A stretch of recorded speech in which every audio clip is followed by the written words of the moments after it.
May Day was a day that brought hundreds of thousands worldwide out in the streets to stand for economic justice. But out of all the retelling of May Day's historical roots, one disturbing event has been kept out of the dialogue, and for good reason. Did you know that on May Day in 1971, the Army herded 7,000 protesters into a stadium-turned-prison camp right here in Washington, D.C.? Well, that was back in the 1970s, and a lot's changed since then, right? Well, not exactly. The infamous incident of the U.S. military interfering in local law enforcement operations leads us to a recently released DoD document called, quote, Internment and Resettlement Operations.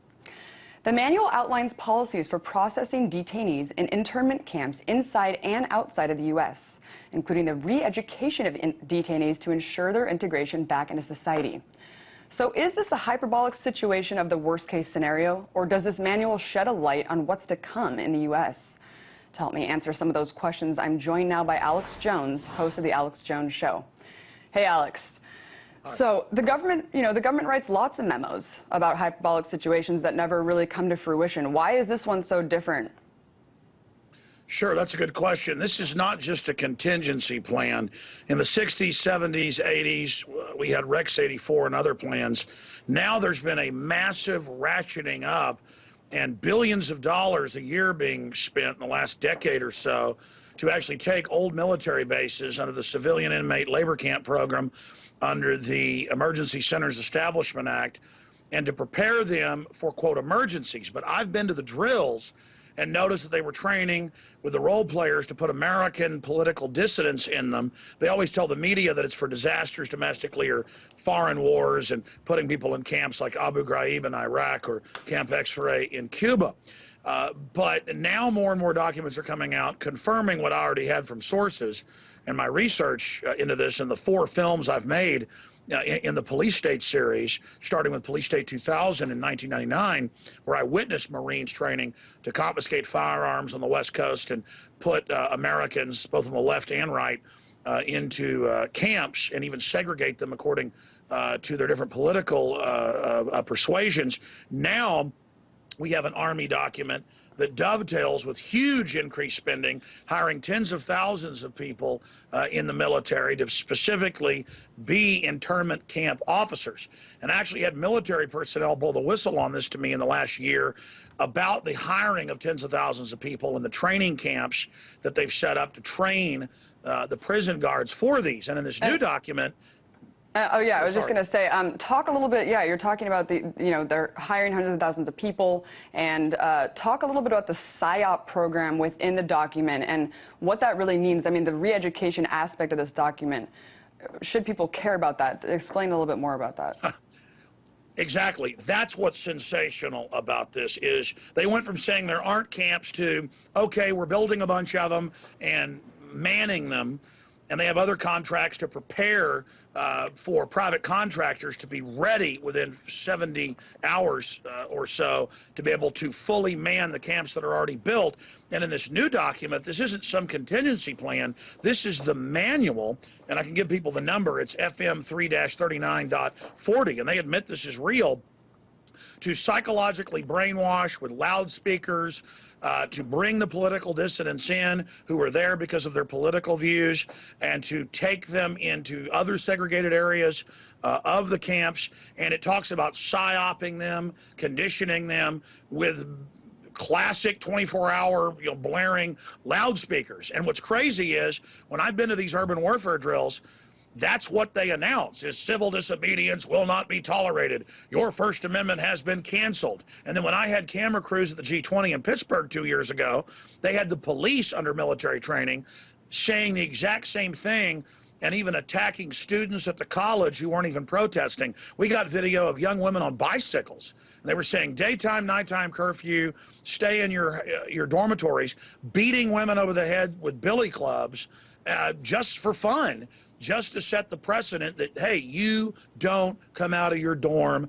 There was famous footage at the G20 under Pentagon control with the local police and National Guard with German Shepherds, old women coming out of the grocery store with bags. And they're told, you can't be on the street. It's broad daylight. And they release the German Shepherds who begin biting the old women. I mean, this is just absolutely off the charts. Even the most authoritarian states don't act like this. And the social controllers, the big banks that have taken over this country, and their collaborators in the police and military are openly trying to train the police and military to be attack dogs. And now we've got North Korean-style gulags with re-education camp manuals right out of the most authoritarian regimes this world has seen. This really proves. What does the reintegration even mean? I mean, how can they be sure that someone's ready to be reintegrated into society? It seems like an interesting concept to explore. What do you think that means? I mean, what will that entail? Well, we know what happens in classical re-education camps. They get people within the camps to turn against those that are picked out to be persecuted, and really it's about the mass of people getting into serving the camp guards and being collaborators. Those that are chosen as the political dissidents to be tortured and abused and broken, they're generally kept for decades or put in slave labor. They're never to be released. The real secret of a re-education camp under the Soviet Nazi model, Khmer Rouge model, I mean, all systems that have become authoritarian have done this.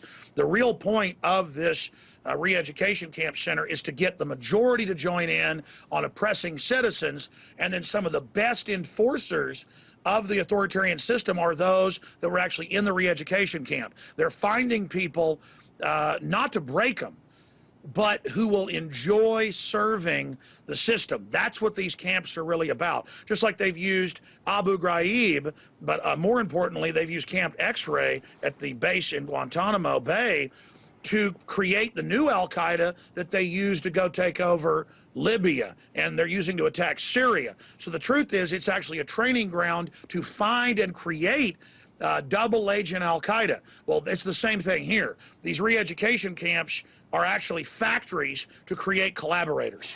Alex, I wanted to talk a little bit about the memo where it says that it invokes a special restriction on the Posse Comitatus Act, but I thought that Bush in the John Warner Defense Authorization Act of 2007 already suspended the Posse Comitatus Act. I was wondering if you could explain what that exactly means to civilians.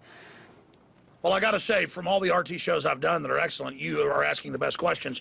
It's 300-plus pages. It actually states that, well, there is Posse Comitatus, but the president can suspend that. So all intents and purposes, it's already suspended. Kind of like Congress told Obama, you've got to get authorization to launch a war in Libya, and he said, I don't need that anymore. And so they talk about Posse Comitatus, but only to state it's hollow and dead. And yes, the John Warner Defense Authorization Act, the NDAA, all of these just further suspend Posse Comitatus, the 1878 law barring the military being used on the streets of America. Do you think that these measures, Alex, are being set up in anticipation for some sort of global, unrest domestically? I mean, it just seems like after 9/11, all these measures have been taking place. Why? What is the purpose of ushering them in so quickly? The NDAA, John Warner, this. What do you think they're preparing for? Well, we've seen The Economist magazine, Time magazine, you name it, say Bank of the World, technocrats, the world will no longer have freedom. They brag Goldman Sachs has conquered Europe, Goldman Sachs has conquered us by having our politicians sign on to the impossible to pay quadrillion plus derivatives. And so they're getting us ready for a total engineered collapse where those that collapse the society to re-engineer it pose as the savior. And so that's why they've taken old contingency plans and things they beta tested back in the 70s and 80s and have put it on a war footing and just ramped it up 500%. I mean, it is just, it's not just this document, it's billions a year now in the public bids for companies to supply the barbed wire, the private security, the interrogators. I mean, it's all there. You just have to look at each document and put them together, and it is frightening. It is interesting, Alex, and it is also worth noting that the government has said that it's not a matter of if, but when there will be a digital terrorist attack, and that could explain the crackdowns on the internet and the fight that we're seeing on that front. That was Alex Jones, host of the Alex Jones Show.